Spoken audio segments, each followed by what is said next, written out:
Buenas tardes con todos. Vamos a hablar sobre lo que es alteración de la termorregulación, hipotermia en quirófano. Primero vamos a tener un índice, vamos a empezar con una introducción, vamos a hablar sobre fisiología de la termorregulación, mecanismo de transferencia de calor, como son la radiación, convección, conducción, evaporación, alteración de los anestésicos en la temperatura, prevención de la hipotermia en el quirófano. La anestesia general puede alterar la temperatura corporal central y ocasionar una hipotermia moderada, entre 34 a 36 grados centígrados. Este riesgo de hipotermia es mayor en ancianos y niños, pues estos tienen mecanismos termorreguladores deficientes. Y precisamente en las intervenciones quirúrgicas es que existe la posibilidad de esta hipotermia inadvertida. Hablemos a continuación de la fisiología de la termorregulación. El cerebro emplea una termorregulación negativa y positiva para reducir al mínimo las variaciones de temperatura. El cerebro va a recibir información por vías nerviosas aferentes que provienen de receptores térmicos que están situados tanto en las vísceras como en la dermis de toda nuestra superficie corporal. El centro termorregulador por excelencia de nuestro sistema nervioso central es el hipotálamo, en el cual se van a procesar todos los diferentes tipos de respuestas eferentes que van a viajar tanto por el sistema nervioso simpático como parasimpático, hasta los órganos y también hasta los músculos efectores, los cuales van a producir 4 respuestas eferentes esencialmente: sudoración, vasodilatación, vasoconstricción y escalofríos. Las vías aferentes, como las eferentes, van a poder ser bloqueadas por los anestésicos. Estos los podemos utilizar tanto en la anestesia general como en técnicas de anestesia locorregional, produciendo alteraciones en el sistema nervioso central en cuanto a este procesamiento de la termorregulación. A continuación vamos a ver los mecanismos de transferencia de calor. Los mecanismos de transferencia de calor, hablemos primero de la radiación. Como todo cuerpo con temperatura mayor a 0 Kelvin, los seres vivos también irradian calor al ambiente por medio de ondas electromagnéticas. Es el proceso que más calor corporal presente, o sea, mayor pérdida de calor corporal presente, incluso hasta 68%.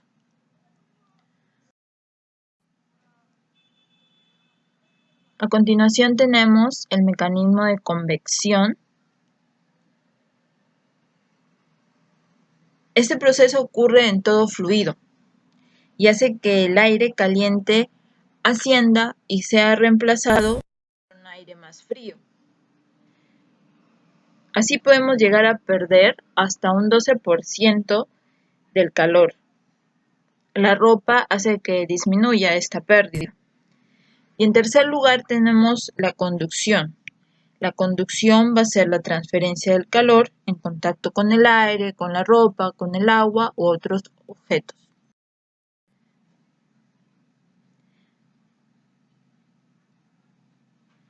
Ahora hablaremos de la evaporación. Para pasar de fase líquida a fase gaseosa, el agua necesita energía.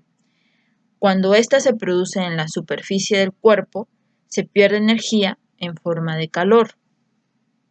La evaporación se produce entonces por 2 mecanismos: una transpiración perceptible o sudoración y por evaporación insensible, imperceptible o perspiración. En cierta medida, la evaporación insensible se produce continuamente en la superficie cutánea y respiratoria. La pérdida de calor respiratoria se produce a través de una convección y evaporación. La pérdida de calor convectiva se origina cuando el aire frío inhalado se calienta a temperatura corporal en los pulmones, en nuestro tracto respiratorio superior y posteriormente es exhalado al ambiente. El componente evaporativo se origina cuando el aire inhalado es calentado y saturado con agua y es librado al ambiente durante la expiración. Por lo tanto, la pérdida de calor respiratoria depende de las propiedades físicas del aire, que son temperatura y presión de vapor, y también de la frecuencia respiratoria de cada individuo. En este proceso se puede llegar a perder hasta el 27% del calor corporal. Ahora, los mecanismos de transferencia de calor. Para que se den estos mecanismos que ya hemos visto, va a haber circunstancias favorecedoras y relacionado a esta hipotermia dentro del quirófano se van a presentar problemas, ¿no? Entre las circunstancias favorecedoras está la apertura quirúrgica de cavidades corporales, como son, por ejemplo, en las cirugías abdominales mayores, no solamente en estas, pues, ¿no? También en las ginecostétricas, donde la pérdida de calor puede ser incluso mayor que en otro tipo de cirugías, o por ejemplo también en cirugía plástica, ¿no? En las de tipo liposucción. También en infusión de líquidos intravenosos a temperatura ambiente, sin ser precalentados previamente. Y bueno, las zonas del cuerpo expuestas, que van a estar dentro del quirófano, ¿no? Los pacientes generalmente ingresan sin ropa, desnudos. Y los problemas relacionados a estas circunstancias, tenemos la hipotermia en sí. Dentro del quirófano están las arritmias e isquemia miocárdica. Va a haber un retraso en lo que es la cicatrización. Va a haber una mayor incidencia de infecciones de herida quirúrgica y una sensación subjetiva de frío al despertar. Factores de riesgo que están relacionados a la hipotermia intraoperatoria, tenemos el aire acondicionado en la sala de cirugía, combinación de la anestesia general más la anestesia raquídea, temperatura previa del paciente menor a 35.5 grados centígrados, que las pérdidas sanguíneas sean mayores a 30 cc por kilogramo, y también pérdida de grasa en la liposucción.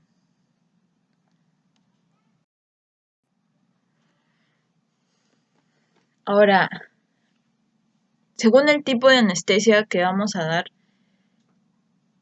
tanto los anestésicos locales como la anestesia general van a alterar estos mecanismos de termorregulación. Tenemos que la anestesia general va a producir una vasodilatación periférica durante la inducción. Y hablamos tanto de los anestésicos volátiles como los intravenosos. Como sabemos, tenemos pues lo que más usamos, el sevoflurane, y los intravenosos usamos el propofol y el remifentanilo. Toda esta vasodilatación va a producir una redistribución térmica periférica y va a provocar que los mecanismos de vasoconstricción y escalofríos disminuyan, haciendo que la producción calórica del metabolismo también disminuya. En consecuencia, se va a dar la hipotermia y va a generar una temperatura menor a 36 grados centígrados en nuestro organismo. La anestesia regional, al producir un bloqueo simpático de la zona corporal anestesiada, también va a producir un bloqueo de las señales térmicas y de este modo va a producir una vasodilatación. Va a haber también una disminución de la vasoconstricción y también de los escalofríos en las zonas anestesiadas. Los pacientes no suelen percibir la hipotermia y bueno, se suele acompañar también de fármacos sedantes y analgésicos. Ahora, ¿qué ventajas nos va a traer mantener una temperatura corporal en su estado lo más normal, ¿no? Alrededor de 36 grados centígrados, que no disminuya esta temperatura. Va a disminuir la mortalidad, va a disminuir la estancia hospitalaria y va a haber una mejora de la experiencia del paciente.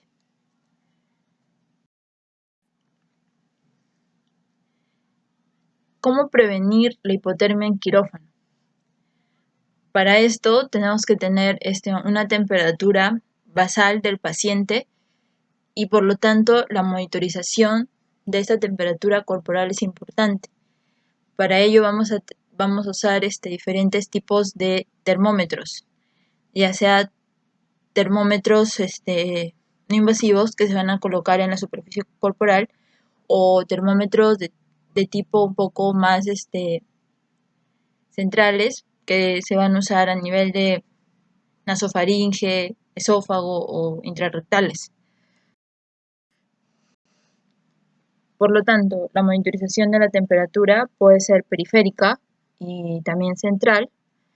Periférica, que podemos colocarlo sobre la superficie de la piel, a nivel rectal, también los tipos infrarrojos, puede ser de tipo central, directa, utilizando una arteria pulmonar, que en este caso es el gol estándar.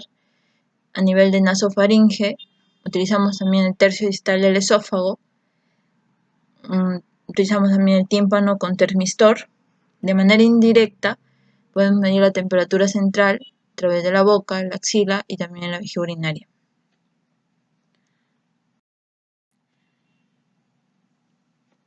Pasando de la monitorización, que también es lo básico tener pues la temperatura inicial con la que empieza nuestro paciente en sala, vamos a las estrategias, ¿no? Para poder contrarrestar esta baja de temperatura. Vemos que podemos usar ropa de cama, sábana, mantas, suroterapia caliente, calentadores en quirófano, mantas de aire caliente, calentar también los gases inspirados y también utilizar flujos expiratorios bajos, generalmente menores a 2 litros por minuto. En el calentamiento podemos usar este calentamiento pasivo a través de aislamiento, temperatura ambiente, secar la piel, y activo a través del mecanismo de calentamiento de fluidos y de convección, que serían los más importantes para prevenir la hipotermia dentro del quirófano.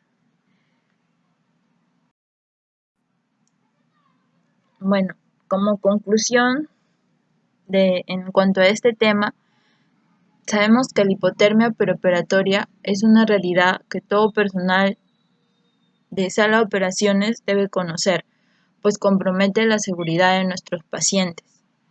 Es necesario tener una estrategia de prevención para evitarla. La monitorización de la temperatura central es fundamental. Y tenemos que los sistemas más eficaces en el tratamiento y prevención de la hipotermia son las mantas de aire caliente forzado y los calentadores de fluidos, líquidos e irrigación. Bueno, eso sería todo. Gracias.